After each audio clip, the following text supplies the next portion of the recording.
Welcome back. Now in this video we are going to look at some of the basics of the editing screen, and this is where you will have your projects and where you will do your editing.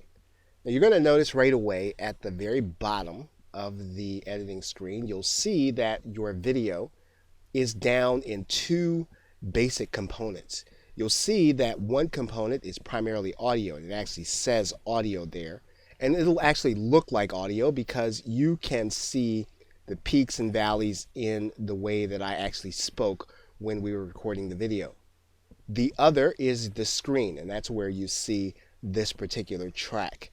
And you'll see that this is going to be primarily the video.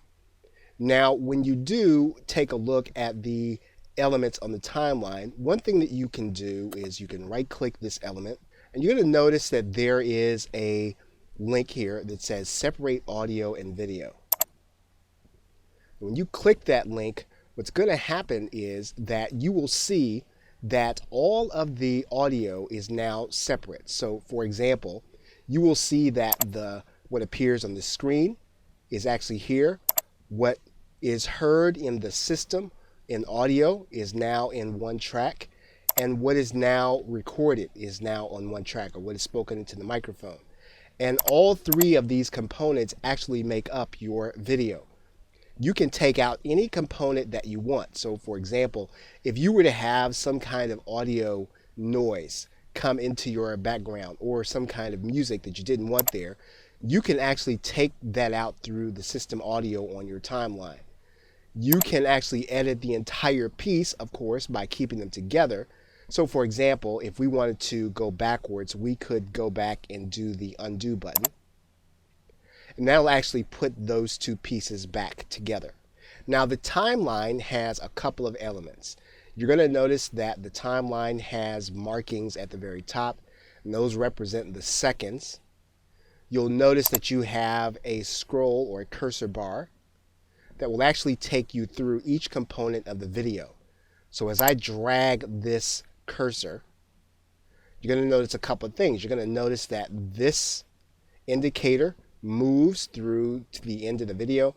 What also is going to happen is that the video is going to advance, and you'll notice that we move it backwards. So both of these features make it easy for us to go in and actually do the editing of a particular video.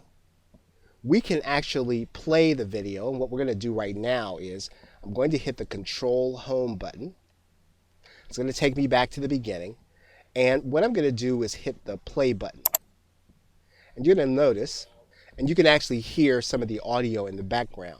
And what's happening here is that the editing screen is going to allow us to listen in real time to the video that we just created so that we can hear things in order to edit them. But you can do it visually by looking at the timeline.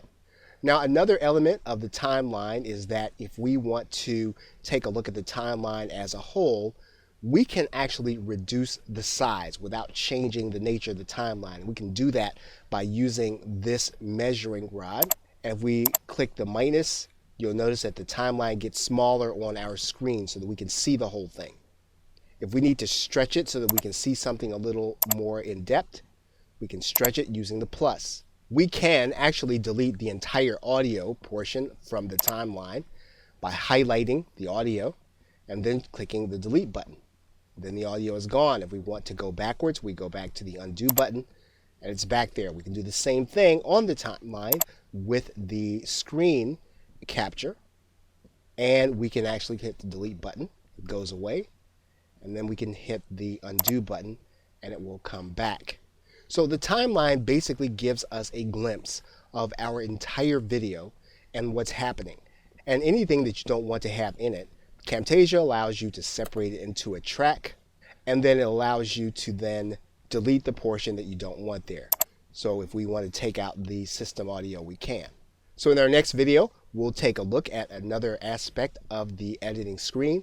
We have now looked at the timeline, and you've got a basic orientation as to what it does. Okay, so with that, thanks, and I will see you in the next video.